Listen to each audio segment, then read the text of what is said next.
vanity. Just like throwing in a little bit of the functional. Dude, I mean, whoa. Let's say like 90%.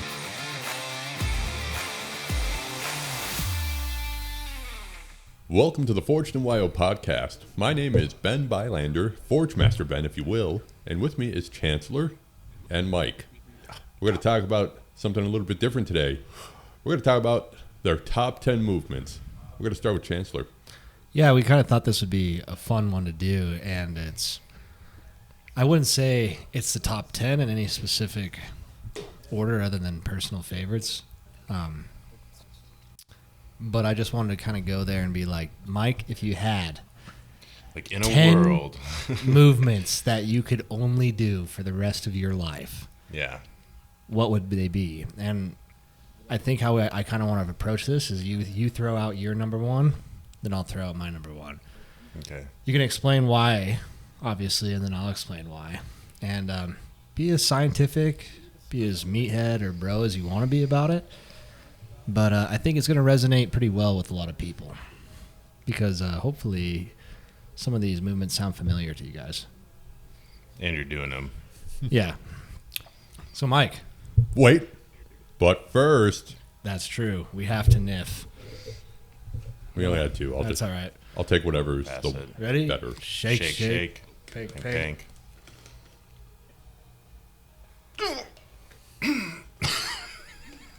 That one's a little dead. You got to get deep. That one's fresh. Yeah. The nose beach never lets us down. Yeah. Obsidian ammonia is probably the best out there. Not sponsored by Yeah. Obsidian Ammonia. Not us. The discount code is NIFHARD if you if you guys want to buy their salts. NIFF hard, one word. Nif. But yeah, let's start with number one, Mike. What is your number one movement to do for the rest of your life? Because we only have 10 of them. Yeah. So I think the king of all exercises would have to be the barbell squat.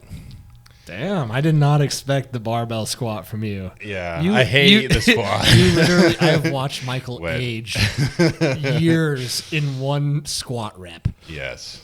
Wow, I I'm think- impressed. I think it's not my favorite exercise. I will admit that, but bang for your buck, what it does to your body, the benefits you get out of it.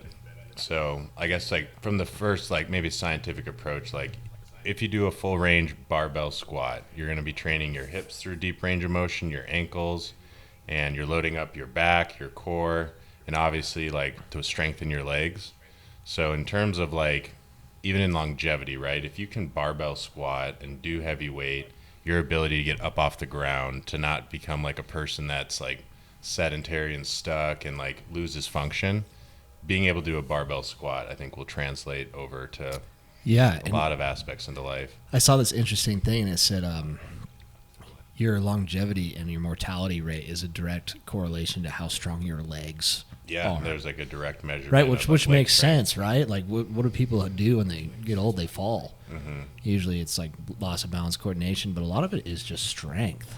Mm-hmm. And then with that too, like building bone mineral density, integrity through your joints and ligaments, like, you know, a barbell squat's one where you can just continuously be adding on weight and loading it and progressing it. Yeah, even and if it's just an extra clip.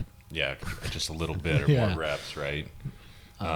So it's hard to negate and like deny that their barbell squat would have numerous benefits. Yeah, so Michael went more along the lines of the clinical side of things, and I do agree, but I went the complete opposite route as you, right? I don't really give a about how advantageous the lift is. It's just my personal favorite is going to be the dumbbell lateral raise. Straight to the boulder Dude, shoulders. no. Here's the thing, though, dude. When your shoulders are pumped, like, dude, it is one of the worst, best pumps of your life. Yeah. And everybody has, hopefully, you've had a pump before. When you get your shoulders pumped, dude, and you can't even move them, dude, and your skin feels like it's going to peel off. Man, it's just like such a good feeling. But the reason I pick the dumbbell lateral raise, and I could say just raises in general, forward, rear, lateral, working all heads of the deltoid is because, let's be honest, man. You don't look big unless you got big shoulders. Like, have you ever seen someone with big biceps and small shoulders? Or how about somebody with, like, big legs and small shoulders? They don't look good, dude. Mm-hmm. You got to have big shoulders, especially as a guy. Like, come on. So says the guy in the cutoff, right? Yeah, dude, you gotta have some. Don't look at my calves. I feel attacked over here. I'm just saying. I think for me, is like something that I don't think I've ever not thrown into my program would be lateral raises. And okay, I can be a little bit more scientific to it because I think shoulder injuries, especially when you're thinking about like your rotator cuff, huge, right? Like just derail you. Right now I'm suffering a shoulder injury. Luckily, it doesn't have anything to do with my overhead press. It doesn't really have anything to do with my lateral raise or anything like that. But I do think having big shoulders is going to, especially in the sport of powerlifting, definitely in the sport of strongman, definitely in bodybuilding. I mean, that's like a key point is having nice rounded cap delts, the Death Star delts. Mm-hmm. But I do think in sports, big shoulders, especially powerlifting, is going to bolster the bench. It's going to bolster almost everything in softball. I mean, I don't have a lot of range of motion, but man, I can hit the ball hard. I'm swinging with my shoulders. I'm throwing the ball with my shoulders. I just like the dumbbell lateral raise. It's not really working any other muscle. I'm not getting. I'm definitely not getting my calves. But yeah. Bang for your buck, probably not the best, but it's going to make you feel huge. Like if Chancellor was stuck in a room with only one piece of equipment, it'd be dumbbell lateral raises. Dumbbell lateral raises every day. I'd be that guy in prison, dude. Just jacked shoulders. Nothing else, dude. Plus, like, you always got time for some lateral raises, dude. Yeah, you can always spice those in there, throw them in the workout. Yeah, and there's a million different ways to have some variation in it, too. Yeah. Non-negotiable for Chancellor. Non-negotiable, dude. I will not program. Like, I'm sure all my clients know this and sick of it. Like, everybody's getting a delt party. Everybody's doing some sort of lateral raise, super range of motion lateral raise, cable. I just think it's people that aren't hitting their shoulders are not going to benefit for the upper body strength. Yeah. Plus, got to be jacked and tan. Always. So 80% vanity, just like throwing in a little bit of the functional. Dude, I mean, whoa. Let's say like 90% okay, vanity. More realistic. I was trying to give you more credit. No. Because I heard there's good, there's definitely like, your rotator cuff and like sports. But those lateral raises, dude, you're going to dominate. Yeah, dude, but just think about how good you look just naked. Dude, like powerlifting Superman. Yeah. It's the V taper, dude. Yeah. You can't have a V taper vanity. without big shoulders. So again, vanity. You literally look like a superhero with like every superhero, every actor out there that has to pad their shoulders. Not me, dude. Yeah. Not me. I'm gonna wear that spandex. Yeah. I mean, I would argue you're never gonna have as jacked, nice delt caps without that. Like no other movement, overhead press, bench press. You're not gonna build that nice rounded cap delt. Dude. It's all about the Death Star delts. Yeah. All right. That's a great number one. When you went all scientific, I felt kind of belittled over here. Yeah, that's non-negotiable. Number one is, dude, if I can't do anything else in the gym, I better be able to do lateral raises. Yeah. So you're hitting that no matter what. No matter what. Leg day, chest day for sure. But lateral raises. All right, should we go to number two? Number two, Mike, let's hear your scientific approach to this. Well, my number two is more out of spikes of how many times I've heard it, about how this is a bad movement, how a lot of people demonize it. I would pick the deadlifts. Yeah. Everybody, and I've heard doctors say it, I've heard clients say it, it's like deadlifts are bad for your back. They'll injure your back. And I think the opposite is true. I think the deadlift is one of the exercises that builds the most resiliency in your back and then in your whole body as well. So I think you get so many benefits in terms of obviously your back strengthening, but it trains the grips, your traps, your posterior chain, so your hamstrings, your glutes, and even a little bit of quads, so your whole lower body is getting engaged. Even your calves.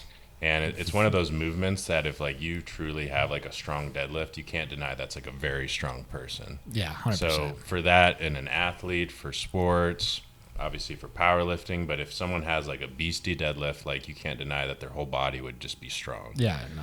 It wouldn't really leave any from head to toe part of your body like left out, feeling like you are a strong, resilient person. And the same as the squat, it's such a good compound movement that's like training all your joints, would build bone mineral density, spike your testosterone in terms of like anabolic signaling to build muscle. And because you're hitting so many muscle groups, like you can pack on slabs of beef like doing a deadlift. Oh, 100%. It's funny that you said that squats was king of the lift. I agree because I'm biased and I love squatting. But I think in terms of like biggest bang for your buck, Building muscle. deadlifts, Yeah. right? But yeah, I think that's an incredible number 2. And obviously you're going to just do the squat, deadlift, and the bench, aren't you, for your top 3? No, Okay, that okay. was number 3. Yeah. Yeah. Let's ask a bunch of powerlifters. What are your favorites? Squat, bench, bench, deadlift. Bench. I only like bench. But no. Yeah, deadlifts it's hard to mimic that movement. And I think the only reason why it's demonized and infamous is because, even in powerlifting competitions that I watch and see, not a lot of people know how to do it correctly. Mm-hmm. And it takes years of training. And I'm still not there. I still correct my own form. I still correct Mason. I still correct Michael. We still correct each other. It's just, it's something that will forever evolve. And it's, it's like as your leverages change, as you get fatter, as you get older, how are you going to use this? Because I know when Mike and I were fatter. Yeah. Deadlifts became a whole new monster because we had to learn how to leverage the fat gut. Mm-hmm. It was like pushing into my knees. I couldn't barely do my freaking conventional pull. I became a sumo puller really quick. Open up the legs so I could drop that thing down. But yeah, it's just a forever evolving thing, and that's why it's so demonized, is because when you're learning something new like that and you're pushing the limits, I feel like it's a little bit easier to injure yourself and tweak and revert into something that's you haven't practiced enough. Well, and from me, again, the PT side, I have had so many people benefit when they start deadlifting. And back injuries, it's like 80% of the population at one time in their life will go through back pain. Yeah. And in my theory, my bias theory, if more people knew how to do a hip hinge deadlift correctly, like Chancellor said, how many people would just have stronger, more resilient backs, and people wouldn't be out from work or have to suffer through having back pain, and would be using the deadlift as a tool to kind of like prevent some of these like low back injuries. And it's like in everyday life, that's how people commonly injure themselves, is picking up, moving something like a lawnmower or their kids, and that's how they end up tweaking something. But I think the deadlift would really buffer that out for a very functional way in like everyday life, being able to pick up, move things. You're just a saint, are you? You just want to help people, okay? I get it, okay? Because my second one... Bicep curls. No. It is actually squats. And when I say squats, I mean high bar, close stance, heel elevated, your hamstring to your freaking calf squats. Not a low bar squat, not a box squat, not above parallel or to parallel. I'm talking you're bouncing off your own calves squat. And that means, no, you're not going to be able to do it very heavy, very fast. But here's the thing. I love to low bar squat. My records are set in low bar squat. I have never once felt as though my quads were about to explode. I've never once felt the growth of my quads like I have since I've switched to a high bar stance. What I really like about the high bar stance is, one, it's going to train your core so much harder, right? Because you have to literally stay upright. Because if in a high bar, if you fall forward like you can in a low bar, it is going to be a living nightmare to get out of it.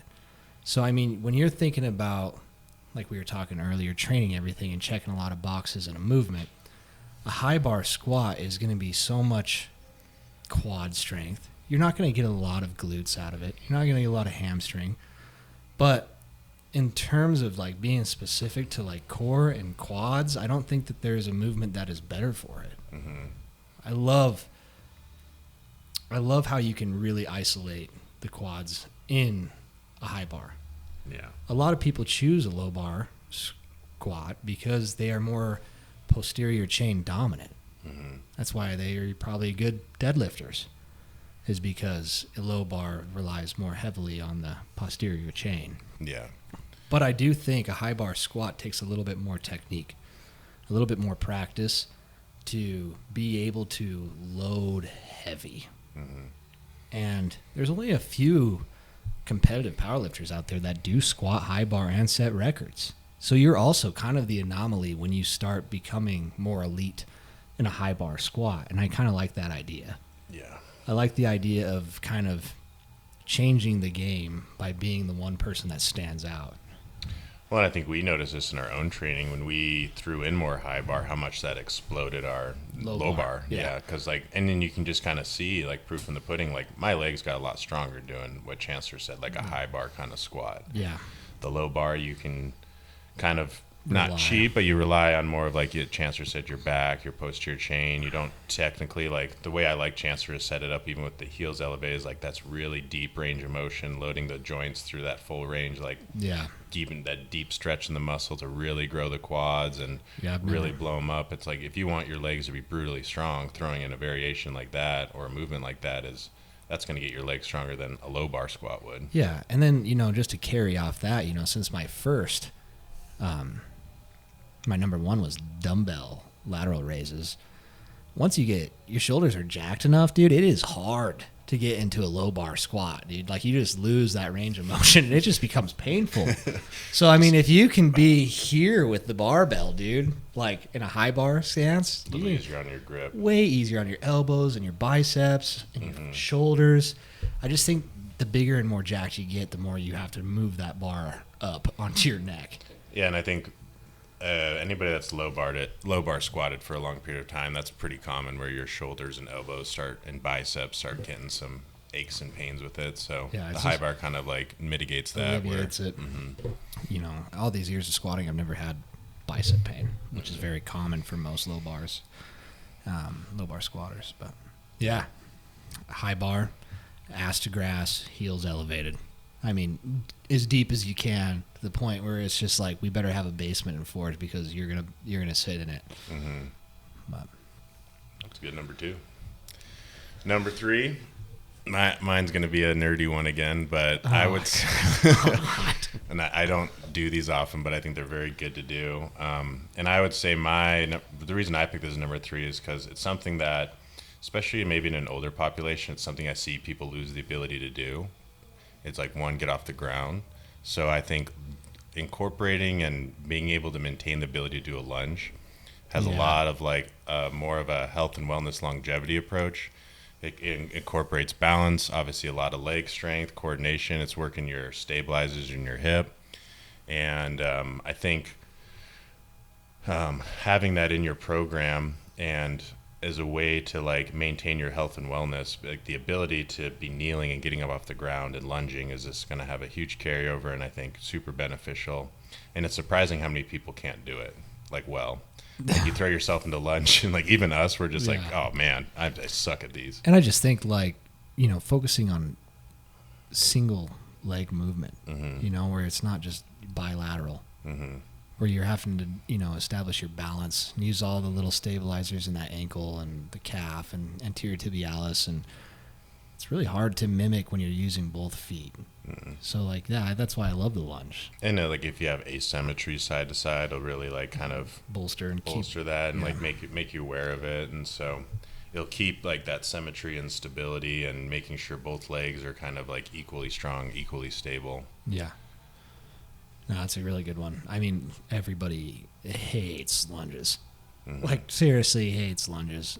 I hate lunges, but when you're talking about bang for your buck, too, I mean, you're getting hamstrings, quads, glutes, calves. Mm-hmm. Everything is working in the lower body. And then, like, different forms of lunges. Step backs, different than forward walking. Elevated. Yeah. Step ups. Mm-hmm. Yeah, I think a lunge motion is super important, especially as you age.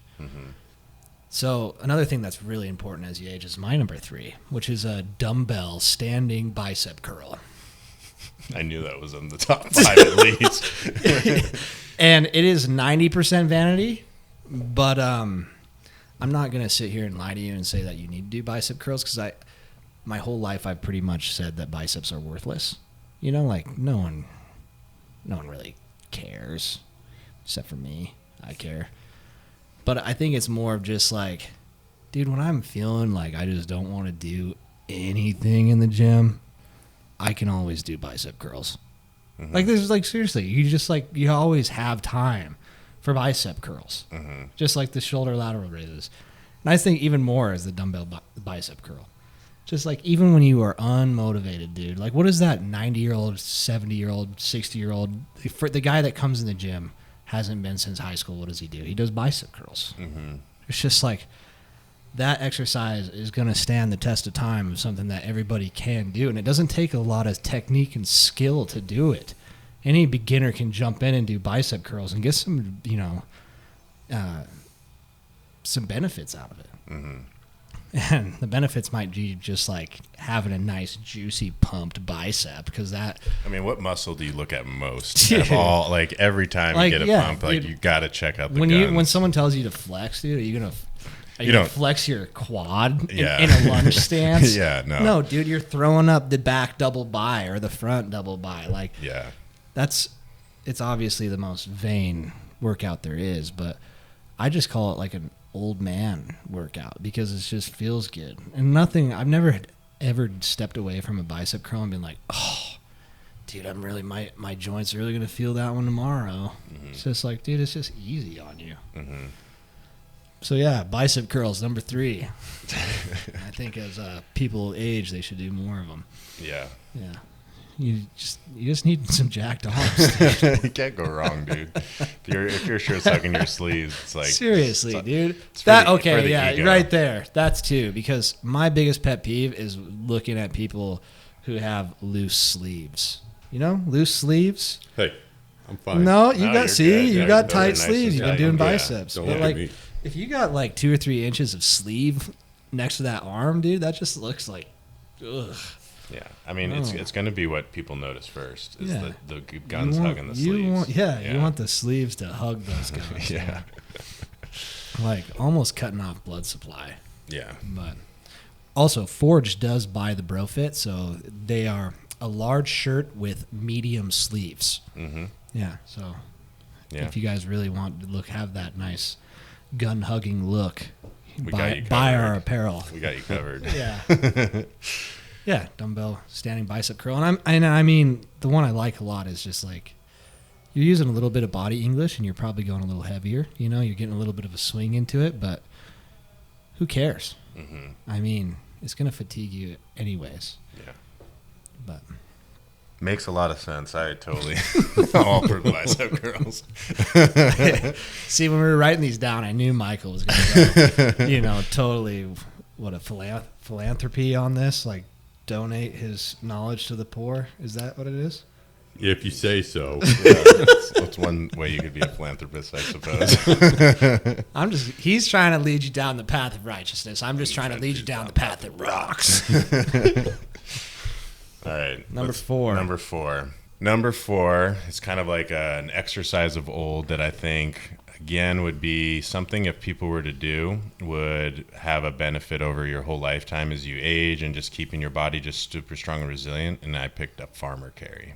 Oh, yeah. So I do like a good farmer carry. Doing a farmer carry, I think, has a whole host of benefits. It's going to build your grip strength, your upper back strength, your core strength, especially if you do like a traps, neck, especially if you do like one arm at a side. That's really going to train your core really hard. And with all that weight you're holding, you're stabilizing it and working on your balance coordination.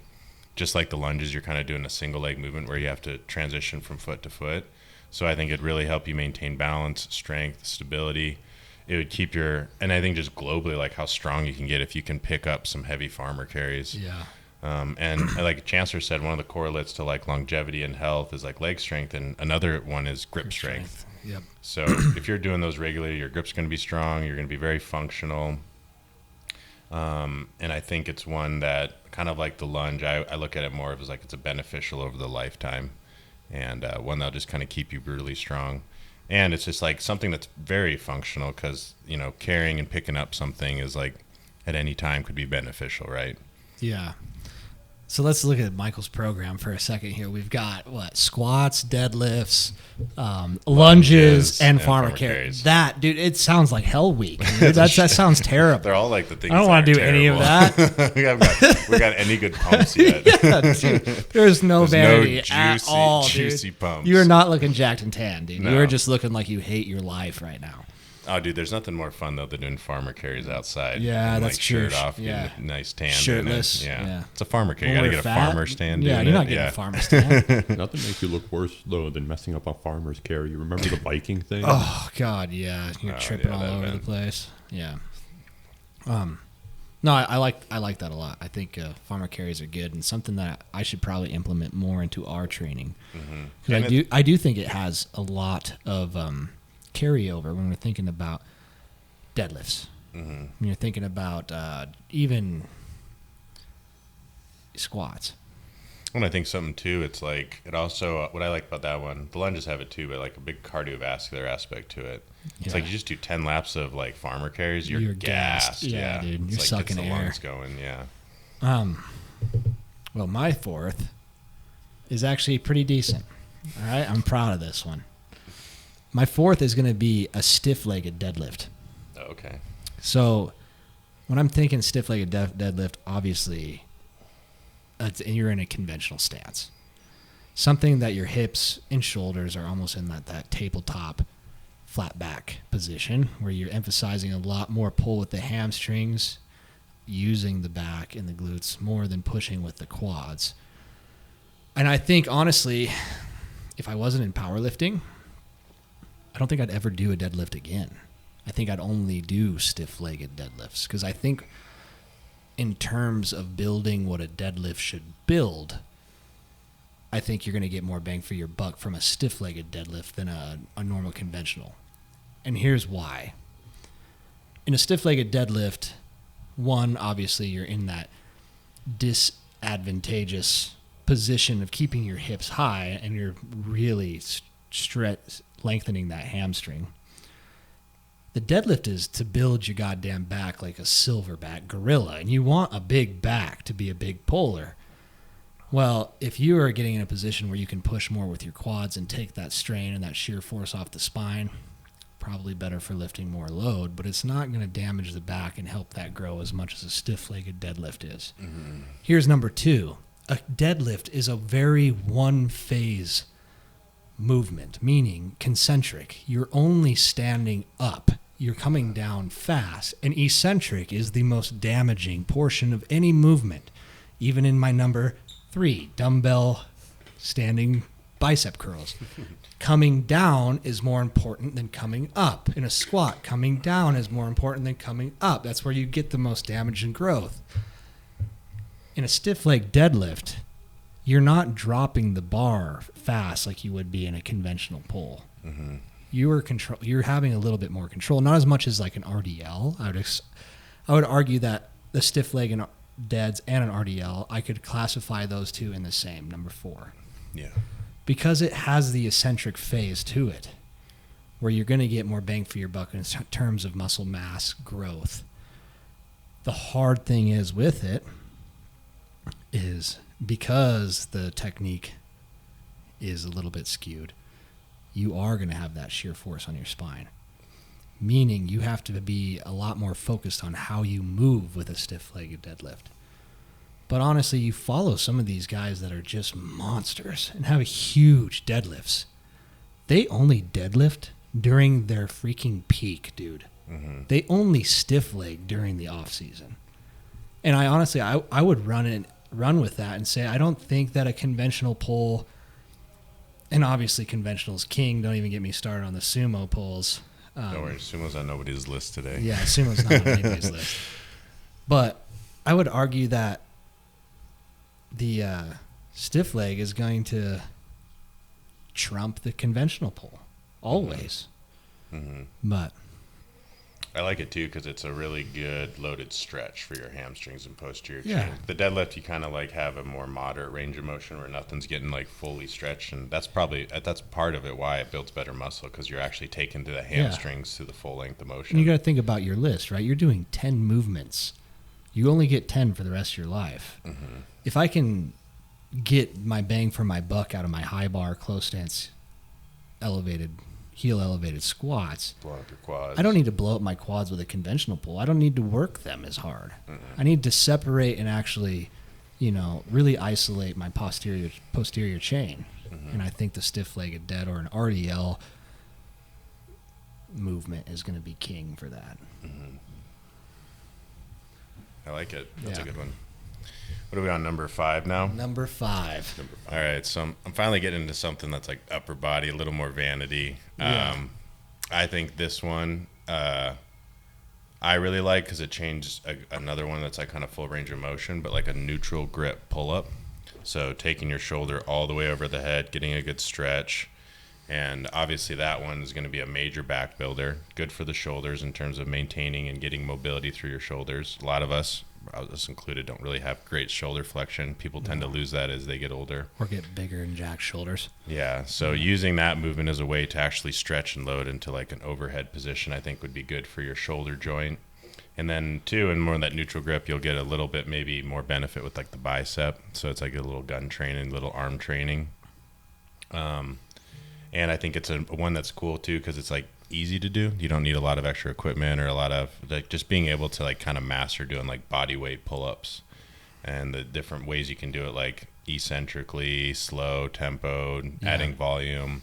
I think it's a really good like muscle builder, but again, like I was saying earlier, is a good one for maintaining like shoulder joint and mobility through that. Yeah, and I would argue that even core is involved. And if you're thinking about pull-ups, like you're flexing everything to get up there.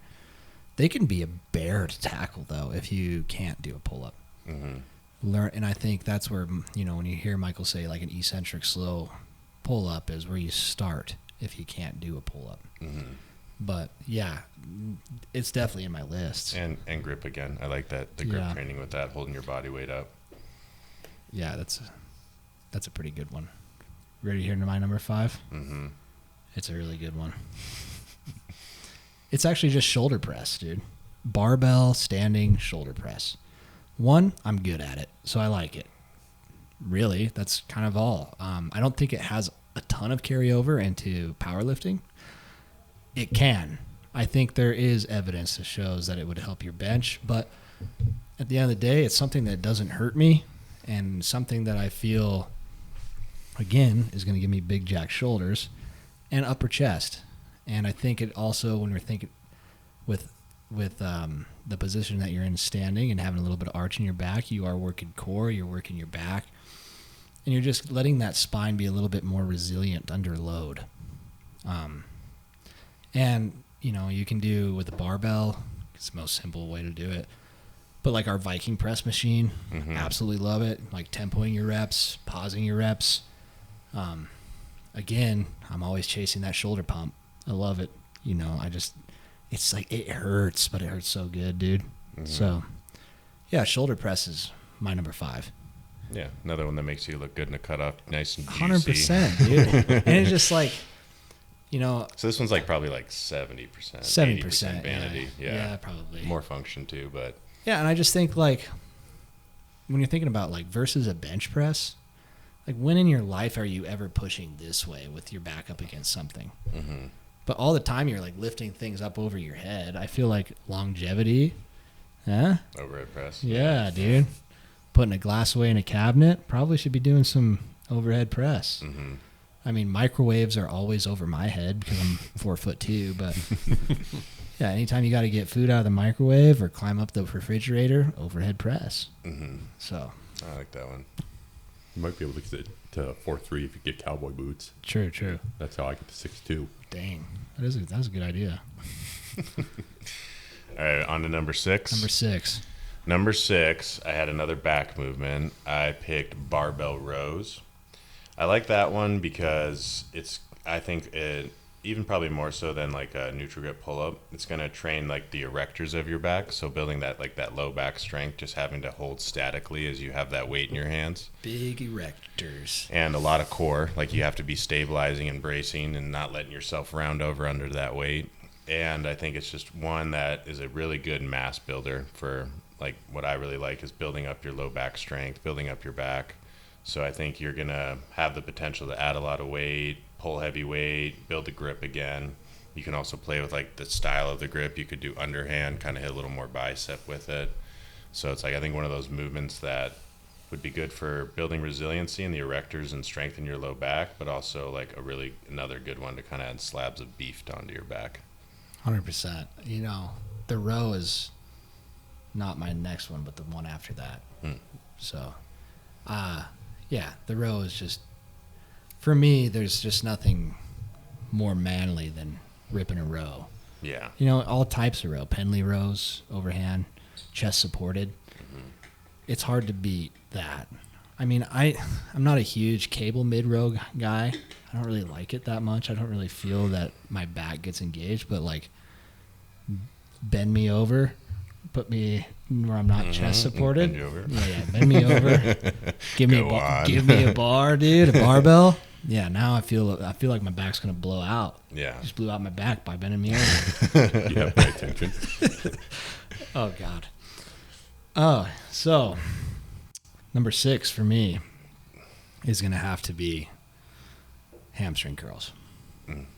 You know, that movement alone is just so hard to replicate when you're thinking about like just and here's the thing, I feel like my hamstrings are pretty healthy for the most part until I just try to run.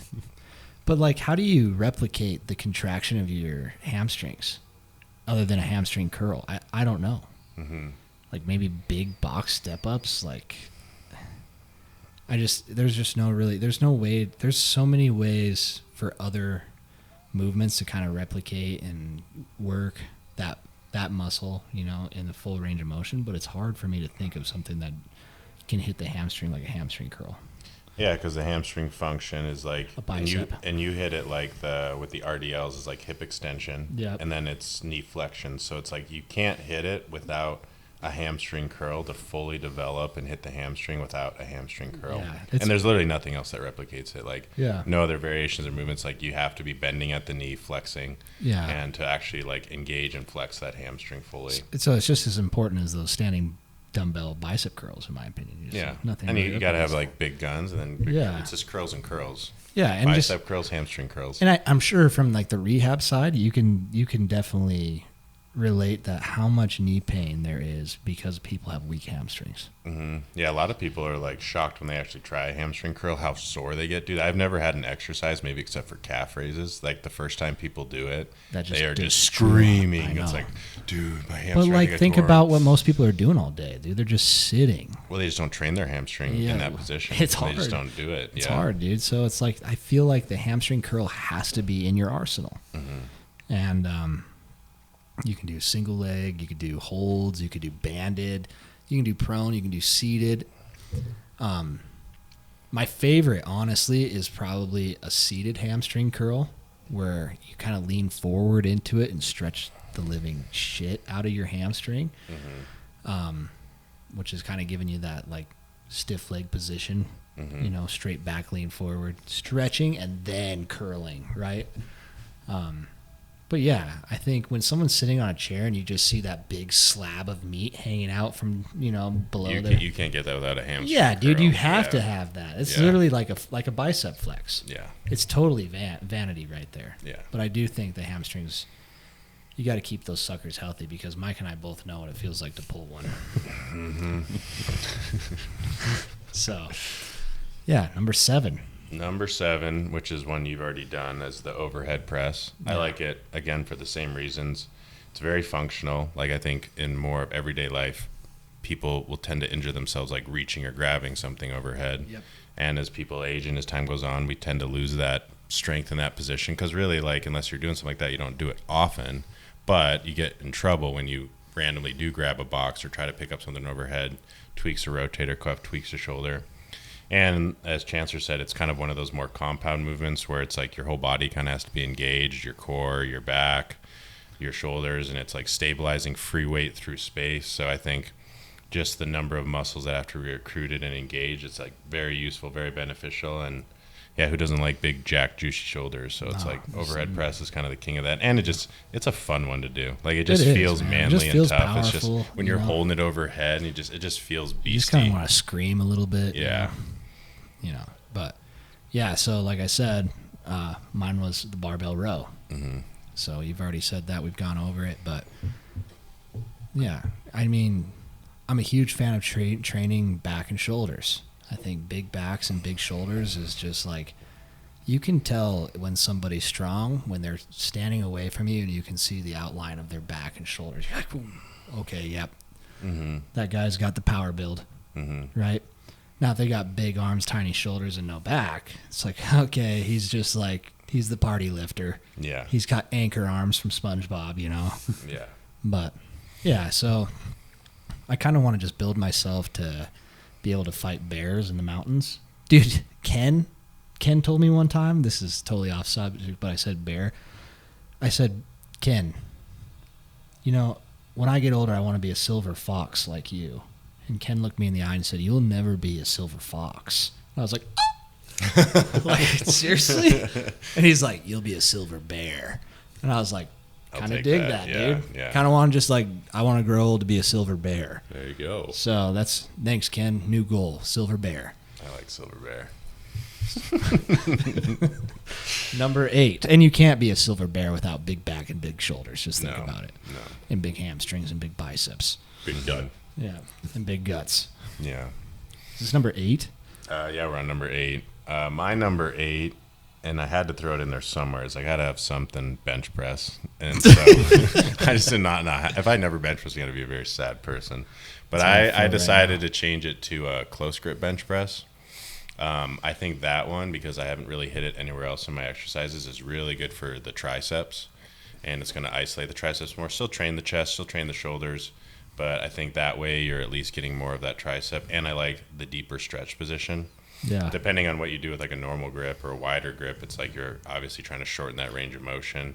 And I think in the long term, like wide grip benching could potentially like be a little more wear and tear. On the I don't think joint. that it's manageable for a long period of time. The older benchers are always a closer grip bench. And I found too, like even in our program, the same almost the way that a high bar squat translated to boosting my bench. Close grip will a close definitely grip bolster. bench, if you're like just blowing up that and getting that stronger, switch out to a wider grip, boom, like my normal bench press went Yeah, up because you got to think about significantly. where most people fail, right? It's not off their chest. Mm-hmm. It's when their triceps are engaged. Their triceps are weak. Yeah. And I hate training triceps. Yeah. There's no triceps on this list. I hate it. Yeah. But yeah, close grip would be 100%. Yeah. So It's funny that you said that because mine is also a bench movement, but I went with an incline bench. okay. So, and the reason why I think the incline is superior is I think, one, you're going to get a little bit more stretch out of your pec. And your chest is going to grow a lot more. Yeah. And me being all about vanity and how I look, as long as my tits are bigger than my gut, I'm golden, dude. Like, I don't even really have to have a six-pack. If you look good in a shirt because you got big tits, as a guy. Yeah. Yeah. What were you going to say? No, yeah, if like the deck's hanging open, but it's like your gut. Dude, when I was 300 pounds, Yeah. like my boobs were probably moobs more than anything, but they were still bigger Yeah. than my gut. Now- So it's like it kind of covered like that little belly or big belly that was coming out, but the Yeah, dude. boobs covered Big it. shirt, tits bigger than gut. You don't even look fat, really. It's You like just- a they don't big know. lineman, They don't right? know. Yeah. Take off your shirt and then Yeah. That's a different story. Then We you don't see do it. that here. Okay, we just cut the sleeves off. Yeah. But also incline, for me, I found it did help my bench a lot. Mm-hmm. When you can bench close to 500 pounds and you can barely bench 300 pounds on your incline, there's some sort of imbalance there. Either your pecs are underworked and your triceps are too strong, or it might be something in the shoulders that needs to kick it up. And I think it's kind of like the happy medium between a standing overhead press and a flat bench. is the incline bench. You're getting a little bit of both, a little bit more front delt, a little bit more pec. And I could argue too is like you could also be in a close grip position in an incline and still destroy your triceps. Yeah. And still get a little bit more stretch out of your pec. So I honestly think that an incline should be thrown into almost all your programs. Now, will that be like as a compound movement in a barbell? Maybe, if you manage your fatigue correctly. You might not be flat benching one day, you might be doing incline press. But I think as far as like an accessory movement, dumbbell. Something that is a little bit easier for you to manage and kind of find a groove, and it's not going to destroy your joints. But yeah, incline press was my number 8. No, I like that one. Number 9? Number 9. So number 9 it would be one just because I wanted to pick at least one exercise, and I think it's my favorite of all the exercises for core training, and that would be the ab wheel. So Yeah. I like the ab wheel. I think for me, it's like I feel it the most in the abs. It's one that I think transfers over very well for what we do, is where you have to train your core in like a brace position. So we're keeping that spine neutral and really working on like engaging the core without, you can do things like sit-ups, crunches, leg raises, but in terms of, for me and what I like in terms of powerlifting and being able to brace under heavy load, I think the ab wheel definitely hits more in that aspect and kind of translates over to it. And I think it's just like a super challenging ab exercise. Sit-ups and all those, like I get to a certain point where it's like either I have to do a ton of reps or I have to add like weight to it to make it challenging. But even just still with body weight ab wheels, like I still can get my core roasted with that and sore with that. So, and I like that there's variations you can do with it where you can also go in multi-directions, so kind of go side to side with it. Or if you want to make it really challenging, it's like one where you could do like a standing ab wheel, which I have still yet to master, but being able to go from your feet, rolling on an ab wheel, come back is like just brutal core strength. So it's like one of those that has a lot of progressions and variations, and I think it hits your abs, like if you can kind of do the different positions in different ways, hit a little more oblique, a little more that. And I think it just really helps with like core stability in terms of like being able to brace. 100%. Mine was the lat pull down, number 9. On Michael kind of touched on it before, but he was thinking more of like a neutral grip. For me, I like a really wide grip pull down, and I don't know what it is, and everybody's kind of different there. Some people kind of find more of their lats being engaged with their hands closer. For me, it's always more this way when I'm pulling into my body as opposed to coming straight down. And I would say the lat pull down, there's a million different ways to do it. Different grips, neutral, reverse, all of them are great. But I think once you get to a certain point of strength, pull-ups are just not challenging anymore unless your cardio is going to give out before your muscles do. Like I could probably crank out 20 pull-ups and my heart rate is going to just go through the roof and I'm going to be gassed. My cardio is going to be gassed before my muscles are. But yeah, the lat pull down is my number 9. I can't imagine having a program without it because, one, big back again. You got to have a big back. Yeah. All right, the grand finale. Last. Then 10. This is definitely number 10. Definitely my Number least 10. favorite / like. I only would pick this one because I think this one is something that we all neglect, and Chancellor and I have just personally experienced this, having both strained our hamstring. Oh my God! Did you pick sprints too? Yeah, I picked sprints. Is that both our number 10s? That's mine too. Yeah, and this is more of just like a realization in the moment now, like having us play. We just joined the softball league with the Forge Imperium team, and Chancellor and I both sprinted as powerlifters, and then in the first 2 weeks we both strained our hamstrings. Yeah, first Dude, game. mine was embarrassing. I wasn't even full sprinting, dude. I was just slowing down from first to wasn't second. either, dude. It wasn't like a dead-on sprint. I Like caught a ball, I took a step, planted, and pulled my hamstring. yeah, that's all I did, dude. Yeah. I was decelerating and had my leg I extended. think that's what I was doing too. Yeah, and it's just that. Well, that's a common way to strain. Is like that's usually how you do. Is like your leg extended out, and then it was just absorbing that in that stretch position. Just Yeah. and so the reason I picked that is, again, because we just realized like how unathletic we are and we just strained our hamstrings. But if that's something that people were to incorporate and do, especially there's like I saw a statistic on it. It's like 90% of people don't sprint after the age of 20. Like they never do it again. Holy. And in terms of like maintaining and not having that longevity and ability to do that, if you're in your 30s, 40s, 50s, 60s, and you're still doing some form of sprinting where you're taking your body through that and maintaining that functional level of fitness, like I look at in the future now, is like I don't want to have the inability to like sprint if I needed to, because like life or like flight or like life or death or emergency situation, it's like I don't want this again, dude. Like I'm like trying to save my kids and dude, it's just like so humiliating, dude. Yeah, it's because it's like I can squat over 600 pounds.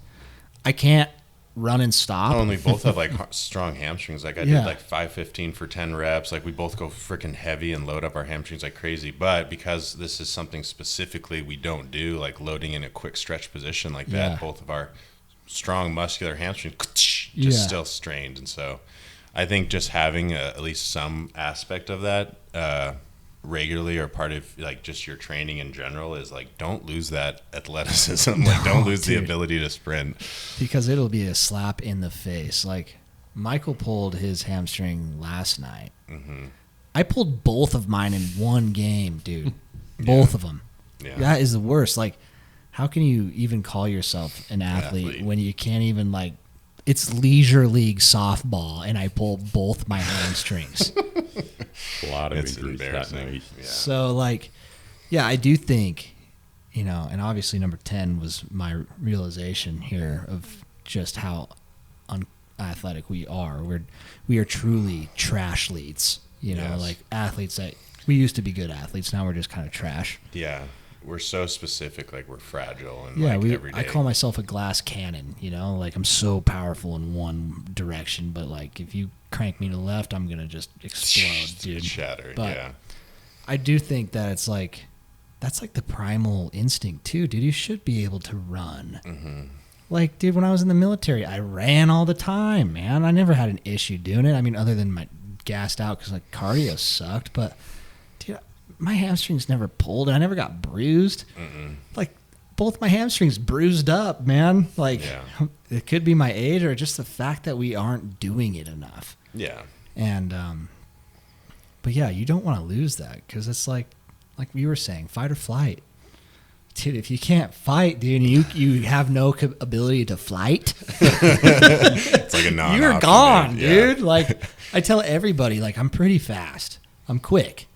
And if I can't outrun somebody in a block and I can't stand my ground and fight them, then they deserve to beat my ass. But like right now, dude, I don't even have the ability. Like if it's a big guy, I don't have the flight. I'm flightless. I'm a penguin right now. Our wings are clipped.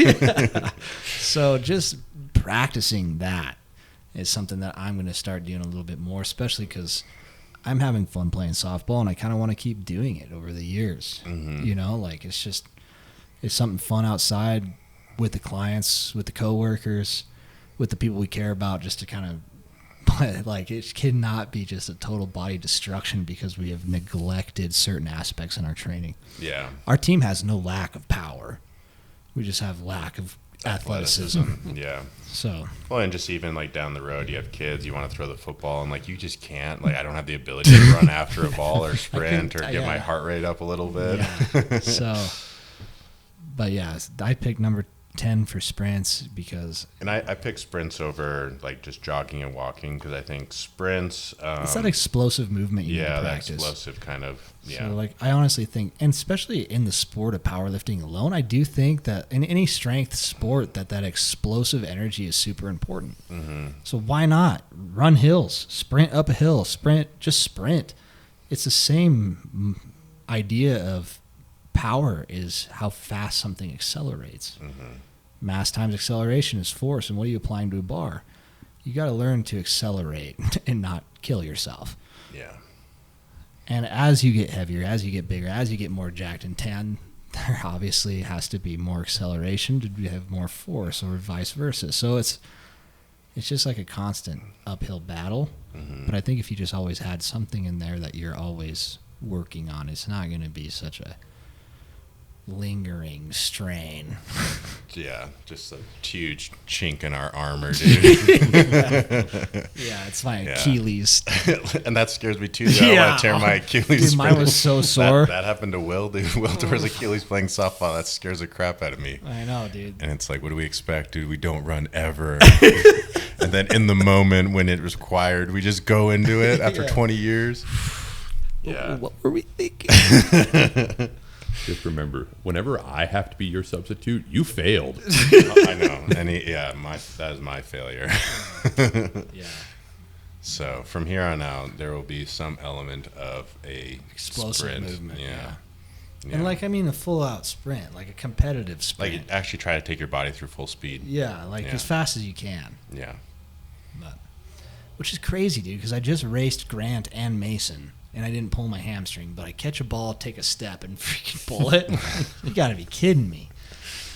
All And there's right. nothing more humiliating, dude, like than hobbling. Like when I was trying to run from second to third, Dude, I I was like, refused. I refused, dude. It hurt so bad. I was like, I'm not. And then I got to the dugout. I was like, both my hamstrings are gone. well, no, we can't train now. It's Yeah. like we're supposed to do lift deadlifts right after today, this. and I it's can't like, deadlift, dude. We're gonna be doing Oh. like rinky-dink drills and I don't even think I can do a hamstring curl right now. There goes number freaking 6 on my list, dude. yeah, Guess I'm going to have to do biceps. yeah. That wasn't so bad. Yeah, maybe I should pull my hamstring. But yeah, I think those are the top 10 from Mike and Chancellor. There's not any, make or break ones in there, but take what you will. Mine are a little bit more leaning towards vanity, and there are a lot of reasons why I picked it. When you're thinking about performance, I wasn't really thinking about longevity and for people as they age, because I don't think I'm going to go past 60. So there's too many caffeine. You'll never be on Medicare. Too much caffeine so. and nicotine. So yeah. Mine is all about looking good right now. Live large, die large, leave a giant coffin. That's the contribution to Earth that I will make. And run one once in a while. Run every now and then. Not for your heart, for your muscle. Yeah. But yeah, let's see. You got anything else to say? I got nothing. If you had to pick squats or deadlifts to do, you could only do one for the rest of your life, what would you do? Squats. I haven't done a deadlift in like 5 months. No. You've done deadlifts. You're just way, way better at squats. Yeah. I like squats way more. Yep. But my favorite movement, I actually love the sled. Do you like the sled? I love the sled. I thought about the sled. Being Sled is a less, good yeah. one, man. Yeah, sled is a great one. It's the sled would be. It's like easy on your joints. It's very hard, and it you feel the muscle burn, but also like the Cardio. lung burn. So in terms of like an exercise you could do for a lifetime, Sled. and add weight, make it hard, and still always be challenging. Sled is would just be- good for the ego too. You can rack the weight up on that. It feels strong. Yeah. But really, nobody really cares about how much you're sled pulling, dude. No, but think about it's it. Like ego one of pulling. our fat asses hurts their hamstring, and then there's a fire. It's like you could pull them out of the way. It's like just like Yeah. Chancellor pulls out. Yeah. Of there. Somehow our Like we're gonna hamstrings be are like so bad we're we gonna can't be like get out nobody of the cares, fire. but then Ben's gonna probably have to save our ass, Yeah. and drag us Sled out, pull us out of there. drag us off the outfield when we're all straining our hamstrings out Yeah. there. So it has some function to it too. Yeah. And then I think one of the worst movements out there that I could just never, ever do again would be a leg press. Yeah, those are fun. I don't like leg presses. Mhm. What are you doing? Why can't you just do that with a barbell? Mhm. You can't tell me that leg press feels any better than a barbell movement. No. I actually like the leg press. Oh God! Of course you will. Yeah, we should. Is that your number one least favorite? We should do one least. Yeah, favorite. we should do a least favorite one next. An Yeah, leg exercise press. you never wanna Leg train. press is probably one of my, Least favorite. and it's more of a hate. Mhm. It's more of like I'm not impressed by your leg press. Mm-hmm. Like I don't really care how much you can leg press. It doesn't matter to me. Mm-hmm. Now if you're squatting, it's impressive, but your leg press, come on. Yeah. Like it just, meh. I would say my least favorite to do, like when I would, if I never did again, I would be happy as a hip thrust. I don't like hip thrust, dude. No one likes hip thrust. I don't like the way you look doing it. It feels awkward. We have like the gut that's just like hanging over the pad, and it just like every time you do it, just squishes into it. Yeah, and as a guy, it's just mashing things down there that shouldn't be just mashed under that load. Right above the hip thrust. And just a guy doing it, like, it's the worst. Like, have you ever made eye contact while you're hip thrusting with somebody? It's just terrible. No. That's why ours is against a wall, so you don't have to look at anybody. Yeah. I just feel exposed. I don't want to be in that position. Yeah. Well, at the end of the day, build yourself, conquer adversity, repeat daily. Do these things and you will lead a successful life. Punch the mic. Bam! This has been the Forged in YO podcast. Follow us on YouTube, Spotify, Instagram, Facebook. These guys have threads now. Check out our website. I don't know. Look at our stuff. Buy some nice shirts with tight sleeves. Yeah, sleeves. tight sleeves. Medium size, extra small sleeves. Schmediums. Medium.